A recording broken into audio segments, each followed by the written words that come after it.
পৰা মই নিজে আৰু আমাৰ গৌৰৱ গগৈ আৰু লুৰিণজ্যোতি গগৈ আমি তিনিজনে কেম্পেইন অমুখতীয়াকৈ ষ্টাৰ্ট কৰিব খুজিছোঁ। আজি প্ৰিয়ংকা গান্ধী ডাঙৰীয়ানী আহিছে। প্ৰিয়ংকা গান্ধী ডাঙৰীয়ানীৰ যি তিনিখন মিটিং আছে, গতিকে এই সভাবিলাক আৰম্ভ হ'ব। নাজিৰা সমষ্টিৰ কথাটো আপুনি সুধিছে।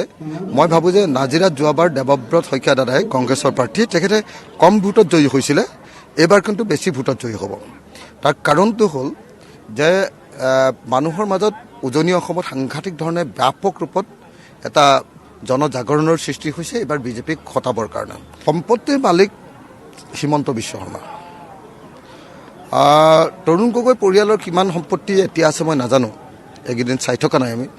কিন্তু হিমন্ত বিশ্ব শৰ্মাৰ সম্পত্তি যে দেশে বিদেশে চবতে আছে, এই কথাটো পৃথিৱীৰ সকলো মানুহে এতিয়া জানে। অসমৰ ইতিহাসৰ আটাইতকৈ লোভীয়া আৰু ক্ষমতালোভী মুখ্যমন্ত্ৰীজনেই ডেফিনেটলি হিমন্ত বিশ্ব শৰ্মা। যে হিমন্ত বিশ্ব শৰ্মাৰ এইকেইদিন অধৈৰ্য হৈছে। আপুনি তেওঁ বডি লেংগুৱেজ চাওক, তেওঁ কিমান চিন্তিত হৈ আছে। তেওঁ মানুহজন ক'লা মোলা পৰি গৈছে, তেওঁ চুলিবিলাক থিয় হৈ গৈছে, চুলি থিয় হৈ যোৱা মই দেখিছোঁ। তেওঁ বহুত টেনশ্যনত আছে। তেওঁ হাৰিব এইবাৰ। তেওঁলোকৰ চৰকাৰ এইবাৰ গঠন নহয়, তেওঁলোকৰ চৰকাৰ গঠন নোহোৱাটো কনফাৰ্ম। আৰু সেইকাৰণে বিশেষকৈ উজনি অসমত যোৱাবাৰ 5টা ছিট আমি বিৰোধীয়ে জিকিছিলোঁ।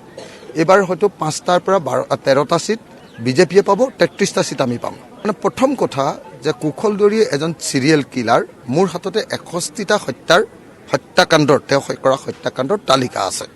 মই দেখিছোঁ, মোক বিভিন্নজনে মোক যোগান ধৰিছে, মোক এজন জ্যেষ্ঠ সাংবাদিকে মোক যোগান ধৰিছে।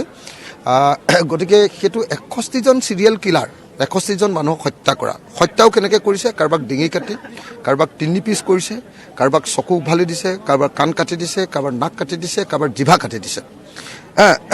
কমলা শইকীয়া ডাঙৰীয়াক আপোনালোকে নিশ্চয় জানে যে আমগুৰিত পেলাই থৈছিলে, আৰু তেতিয়া চকু কাণ এইবিলাক নাই।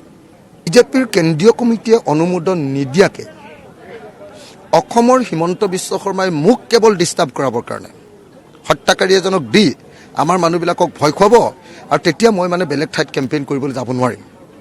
এইটো কাৰণে তেওঁ দিছে। তেওঁ নিজেও জানে যে তেওঁ ইয়াতে জয়ন্ত হাজৰিকা নামৰ হত্যাকাৰীজন কেতিয়াও জিকিব নোৱাৰে। ইলেকশ্যন শেষ হৈ যোৱাৰ পাছত হিমন্ত বিশ্ব শৰ্মাই ক'ব, মই হিমন্ত বিশ্ব শৰ্মাক এইটো শুনিবলৈ কৈছোঁ। আজি আপুনি ৰেকৰ্ডত ৰাখি থওক। ইলেকশ্যনৰ ৰিজাল্ট দিয়াৰ পাছত আপুনি ক'ব যে কুশলদৈৰীৰ কাৰণে অকল শিৱসাগৰতে আপোনালোক নেহাৰিলে, লগতে উজনি অসমখনত বহুত লোকচান হৈ গ'ল। কাৰণ এনেকুৱা এজন অপৰাধী কোনেও এজন বিধায়ক হোৱাটো নিবিচাৰে। গতিকে সেইকাৰণে মই ভাবোঁ যে কুশলদৈৰী তেওঁলোকৰ কাৰণে গলাৰ কাঁইটত পৰিণত হ'ল।